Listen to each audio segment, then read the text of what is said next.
Ladies and gentlemen, I want us to pay attention to what this guy is doing.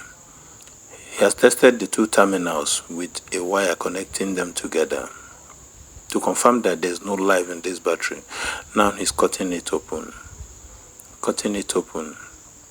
so he can replace the water, the acid, and also change the terminals, the dead ones. This is the powerful ingenuity of Igbo men. That is why any time an Igbo man travels overseas, he looks out for items the white man has deemed not usable anymore, damaged. Ship them to Africa in container loads.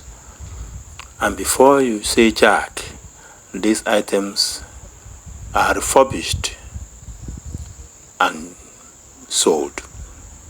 Sometimes they even outstay the original one. You can see him working it out. At the end of the day, he is changing the terminals now. At the end of the day, he is going to come up with a new battery, powerful, stronger, and that is it. Ngala Igbo took time to follow up on this guy. His ingenuity, his creativity is the normal wisdom of an Igbo man. Yes, making money out of what seems to be nothing. Making money from what people say is damaged.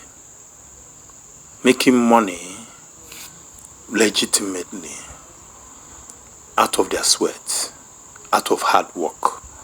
That's creativity.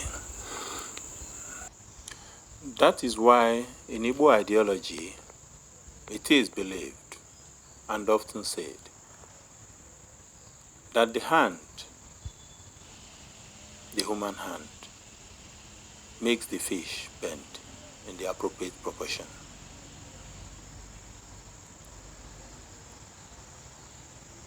Ngala Igbo is indeed impressed with the woman's ingenuity. You can see he's done. He's filling the battery back to normal. He's done. The battery is done. Proportion. And you can hardly notice this battery was opened when he's done. You can see him filing it. You will not know. You will not notice it. Yes, he's putting back the sail. The battery is up. Back to the car